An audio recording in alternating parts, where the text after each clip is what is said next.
Direction la Côte d'Ivoire, voici les 5 leçons de la rencontre Bédié-Ouattara. Alors pour plus de détails, après le générique. Avant de commencer, n'oubliez pas de vous abonner et d'activer la cloche de notification, car cela va vous permettre de ne plus manquer les prochaines vidéos. C'est parti!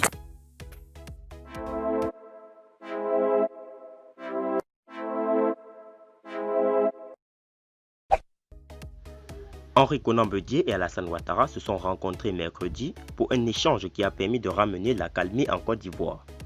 Depuis le mois d'août, le pays est en proie à des troubles nés du refus par l'opposition d'accepter la candidature du président Ouattara à l'élection présidentielle du 31 octobre dernier. Candidature jugée illégale au regard de la constitution ivoirienne qui limite à 2 le nombre de mandats présidentiels. Dans la contribution ci-dessous, Arsène Touault, un observateur politique ivoirien, tente de tirer les leçons de la dernière rencontre Bédié-Ouattara à l'hôtel du Golfe. Monsieur Alassane Ouattara n'a pas encore obtenu la légitimité qui lui permet de demander crédit partout dans le monde. Leçon d'une rencontre politique. Après la rencontre d'hier, qui a perdu, qui a gagné, ce qui va suivre va vous montrer qu'en politique, le score du jeu ne se calcule pas de façon mathématique comme au sport. D'abord dans le contexte. Les faits, à la volonté de M. Alassane Ouattara de se donner un 3e mandat anticonstitutionnel, l'opposition a répondu par un appel à la désobéissance civile, puis la création du Conseil national de transition en tant qu'organe dirigeant de la coalition. Des affrontements et des émeutes éclatent dans plusieurs localités du pays, en partisans de l'opposition et partisans du pouvoir d'une part, et entre partisans de l'opposition et forces de l'ordre d'autre part. L'armée tente de neutraliser l'action du CNT à travers des arrestations dont celui de son porte-parole et un blocus devant le domicile privé de son président et de plusieurs autres cadres. La diplomatie, intervenant pour obtenir un dialogue, se heurte à 2 principaux préalables.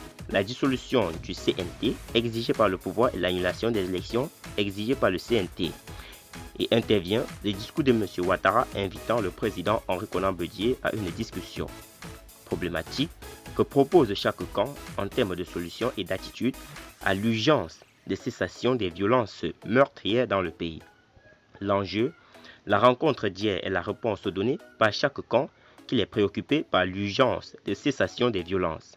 Elle a donc servi à répondre à la problématique posée par l'actualité et non à résoudre le problème actuel en Côte d'Ivoire. Conclusion, M. Alassane Ouattara et le président Henri Konan Bédié se sont rencontrés sans qu'aucun de leurs préalables respectifs ne soit satisfait.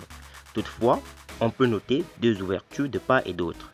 Premièrement, M. Ouattara, qui ne voyait pas l'intérêt de discuter avec des peureux, accepte subitement de discuter, mais avec son aîné, le président du PDCI-RDA, sauf que mon aîné, le président du PDCI-RDA, est le président du Conseil national de transition, son 3e appellation de la même personne, Henri Konan Bédié. Deuxièmement, le président Henri Konan Bédié accepte le principe de la rencontre et ne mentionne nulle part le CNT.